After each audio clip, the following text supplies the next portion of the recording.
आमच्या सर्वांचे आदरणीय मार्गदर्शक आणि गुरुवर्य भागवत गुरुजी यांचा आज वाढदिवस आहे।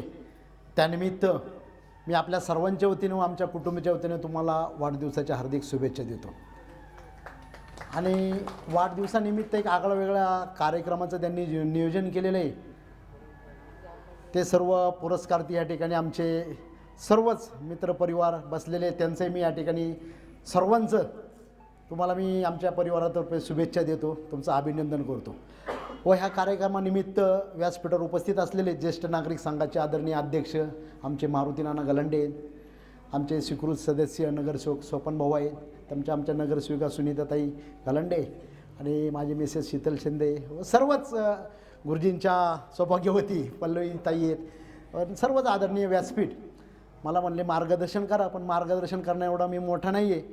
आणि थोडक्यात एक माहिती देतो, गुरुजींचे आमचे संबंध कॉलेजपासून।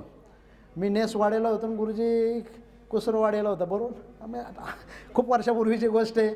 मी सकाळी जायचो नेसवाडेला, पुस्तक असायचं आमच्या हातात आणि गुरुजी तिथं त्या ह्याच्या कुसरोच्या तिथं अभ्यास करत असायचे। म्हणजे खूपच नंतर आम्हाला काही वर्षांनी कळले की हे खूप मोठे गुरुजी झालेले, कसे झाले माहीत नाही।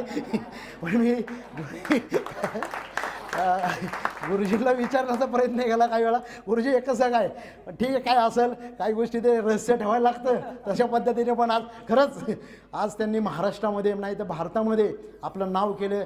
सकाळीच मी आलतो, त्यांचा वाढदिवस होता, मी त्यांना भेटून गेलो, पण त्यांनी सांगितलं बाहेर देशात पण त्यांचे काही ठिकाणी शाख्यांचं काम चालतं। खरंच गुरुजी आम्हाला तुमचा वडगाव शिरीच्या सर्वांना अभिमान आहे, एवढंच बोलतो, जास्त वेळ घेत नाही। पुन्हा एकदा वाढदिवसाच्या शुभेच्छा देऊन या ठिकाणी धन्यवाद।